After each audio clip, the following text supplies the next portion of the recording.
कक्षा 10 के विद्यार्थियों का मेरे YouTube channel TC group classes में स्वागत है। वीडियो प्रारंभ करने से पहले आप सभी से अनुरोध है, चैनल को सब्सक्राइब करें और बेल आइकन अवश्य दबाएं, जिससे आने वाली वीडियो की लिंक आपको प्राप्त होते रहे। कक्षा 10 के विद्यार्थियों के लिए प्रश्नावली 6.2 के साथ मैं पुनः उपस्थित हुआ हूँ। प्रश्न 6 इस प्रकार है। चित्र में OP, OQ और OR पर स्थित बिंदु ABC इस प्रकार है कि AB समांतर PQ, AC समांतर PR दर्शाइए BC समांतर QR। यहाँ पर इस प्रकार चित्र दिया है जिसमें OP पर A बिंदु है, OQ पर B बिंदु है, OR पर C बिंदु है। किस प्रकार है कि AB समांतर PQ और AC समांतर PR, तो हमें सिद्ध करना है ये BC रेखा QR के समांतर होगी।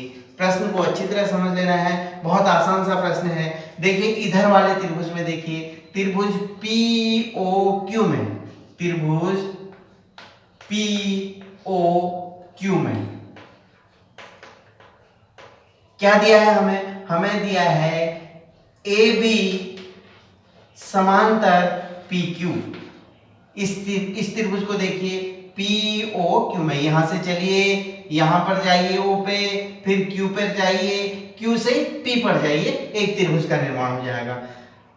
तो आप जानते हैं थेल्स प्रमेय से, या जिसे हम BPT कहते हैं, BPT से, कि त्रिभुज में किसी भुजा के समांतर, किसी एक भुजा के समांतर जो रेखा खींची जाती है, वो रेखा जिन बिंदुओं पर प्रतिच्छेद करती है वो बिंदु अन्य दो भुजाओं को समान अनुपात में विभाजित करते हैं। अर्थात हम कहेंगे OA बट्टे AP, OA बट्टे AP बराबर OB बट्टे BQ, OB बट्टे BQ। समीकरण नंबर 1, इसको समीकरण 1 कह दीजिए। अब इधर साइड वाले त्रिभुज में जाइए।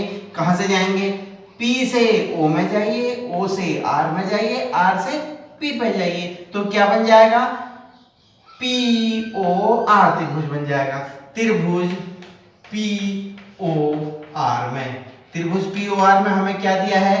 AC समानांतर PR दिया है।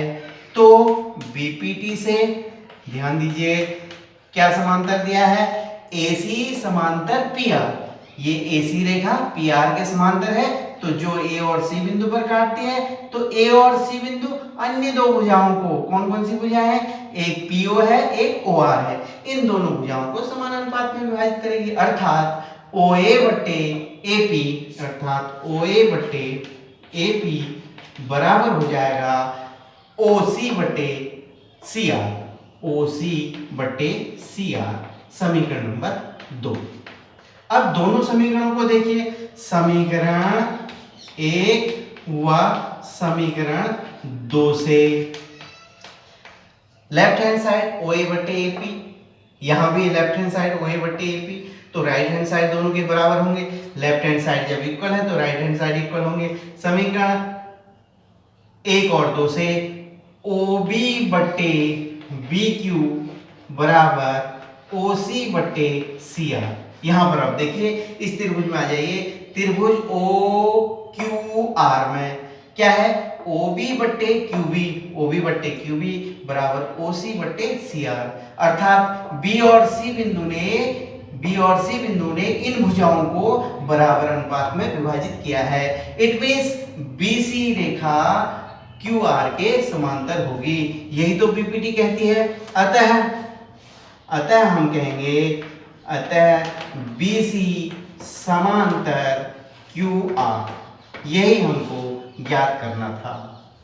प्रश्न संख्या 7, प्रमेय 1 का प्रयोग करते हुए सिद्ध कीजिए एक त्रिभुज की एक भुजा के मध्य बिंदु से होकर दूसरी भुजा के समांतर खींची गई रेखा तीसरी भुजा को समद्विभाजित करती है। हमें एक त्रिभुज ABCD दिया है जिसका AD का मध्य बिंदु D दिया है। हमें यह सिद्ध करना है कि D से एक समांतर रेखा BC के समांतर रेखा खींची गई है, वह रेखा AC को बराबर बराबर विभाजित करेगी, अर्थात E इसका मध्य बिंदु होगा। जो दिया है AD का मध्य बिंदु D और DE समांतर BC, हमने लिख लिया।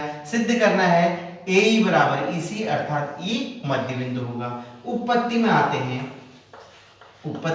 हैं, त्रिभुज ए बी सी में, चूंकि हमको दिया है डीई समांतर बीसी, तो प्रमेय एक से, प्रमेय एक क्या है, प्रमेय एक जिसे हम बीपीटी कहते हैं, प्रमेय एक कहती है कि डी और ई बिंदु इनको समान अनुपात में विभाजित करेंगे इन भुजाओं को, अर्थात एडी बट्टे डीबी बराबर ईसी एई बट्टे ईसी।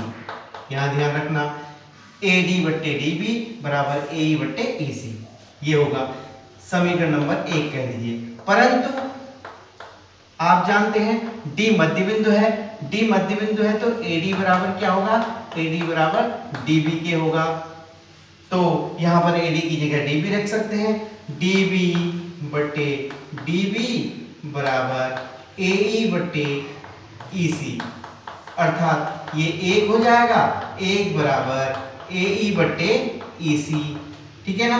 तो क्रॉस मल्टीप्लिकेशन एई का मान प्राप्त हो जाएगा, एई बराबर ईसी, एई ईसी के बराबर हो जाएगा, यही हमको निकालना था। अतः ई एसी का मध्य बिंदु है, मध्य बिंदु है। प्रश्न संख्या 8 में आते हैं, प्रमेय 2 का प्रयोग करते हुए सिद्ध कीजिए त्रिभुज की दो भुजाओं के मध्य बिंदु को मिलाने वाली रेखा तीसरी भुजा के समांतर होती है।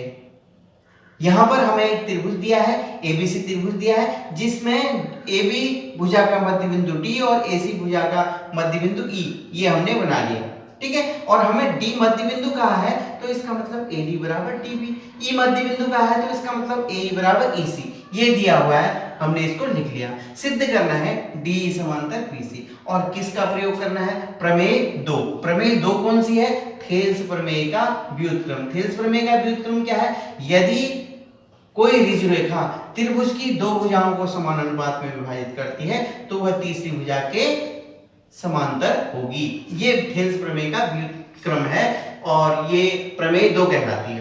तो हम आते हैं उत्पत्ति में, क्योंकि हमको दिया है एडी बराबर डीबी, क्यों, क्योंकि डी मध्य बिंदु है, किसका, एडी का, डी मध्य बिंदु, और हमें दिया है एई बराबर ईसी दिया है, अर्थात ई मध्य बिंदु, ये पहले ही बताया हुआ है हमको, ठीक है, हमने लिखा भी है। तो हम निकाल लेते हैं एडी बट्टे डीबी बराबर एई बट्टे ईसी, एडी बट्टे डीबी बराबर एई बट्टे ईसी, अर्थात ये क्या हो जाएगा, एडी और डीबी दोनों बराबर है, अर्थात कट जाएंगे तो 1 आ जाएगा, 1 बराबर 1, अर्थात ये जो अनुपात है वो बराबर है, समानुपात में है। तो बीपीटी के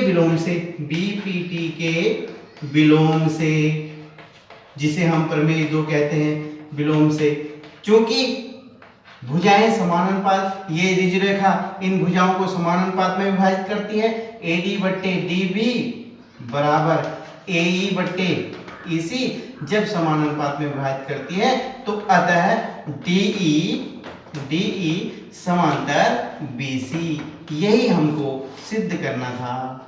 वीडियो को ध्यान से देखने का आभार। अपने सुझाव कमेंट बॉक्स में अवश्य दीजिएगा।